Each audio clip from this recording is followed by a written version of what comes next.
Hi friends, welcome to HS kitchen. இன்றைக்கி பார்த்தீங்கன்னா 1 pot rice தேங்காய் பால் சாதம் செய்யலாம். குக்கரில் நெய் விட்டு பட்டை, கிராம்பு, பிரிஞ்சி இலை எல்லாம் போட்டு தாளித்து கருவேப்பிலை போட்டு தாளிச்சிக்கலாம். 4 பெரிய வெங்காயம் பொடியாக எடுத்து அதையும் போட்டுக்கலாம். இந்த ரைஸ் செய்கிறது ரொம்ப ஈஸி.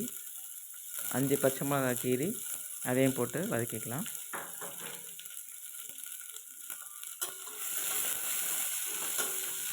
நல்ல பொன்னிறமாக ஆகிற வரைக்கும் வதக்கலாம்.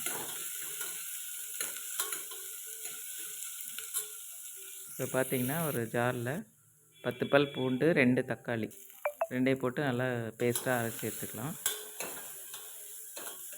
நம்ம அரைச்சி போட்டோம்னா வதக்கிறது கொஞ்சம் ஈஸியாக இருக்கும். இப்போ ஜாரையும் அலசி அந்த தண்ணியும் அதில் ஊற்றிக்கலாம்.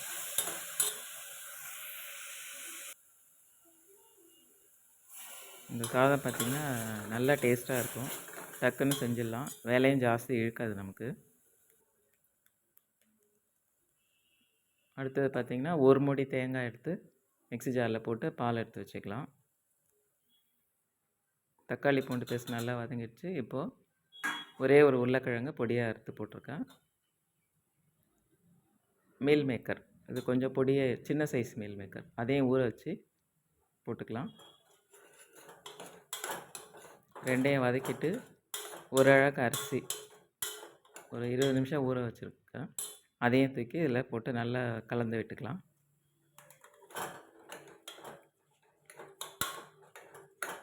ஒரு நிமிஷம் நல்லா வதக்கிடலாம், எல்லாத்தையும் ஒன்றா சேர்ந்து வர மாதிரி.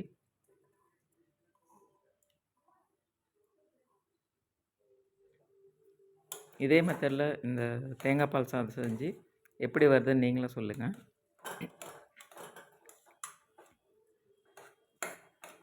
ஒரு நிமிஷம் நல்லா வதக்கிட்டோம்.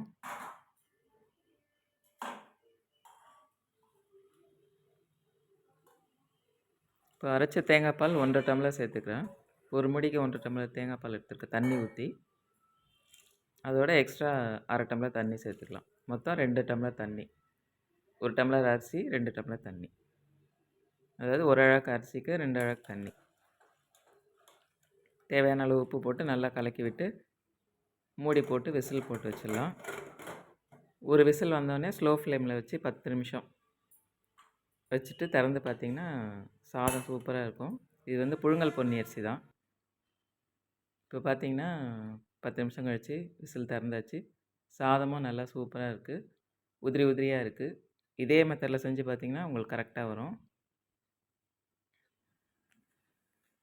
ஃப்ரெண்ட்ஸ், நீங்களும் இதே மாதிரி ட்ரை பண்ணுங்கள், எனக்கு கமெண்ட் பண்ணுங்கள் சாதம் எப்படி வருதுன்னு சொல்லிவிட்டு. இதுக்கு சைட் டிஷ் பார்த்திங்கன்னா ஆனியன் ரைத்தா, மாம்பழம் இப்போ சீசன்றதுனால எல்லா சாதத்துக்குமே நம்ம அதை வச்சு தான் சாப்பிட்ற மாதிரி இருக்குது. அது இல்லாமல் சாப்பாடு சாப்பிட முடியல. ஓகே ஃப்ரெண்ட்ஸ், எல்லோரும் இந்த வீடியோ பிடிச்சிருந்தா லைக் பண்ணுங்கள், ஷேர் பண்ணுங்கள், கமெண்ட் பண்ணுங்கள், சப்ஸ்கிரைப் பண்ணுங்கள். பாய். நெக்ஸ்ட் வீடியோவில் பார்க்கலாம்.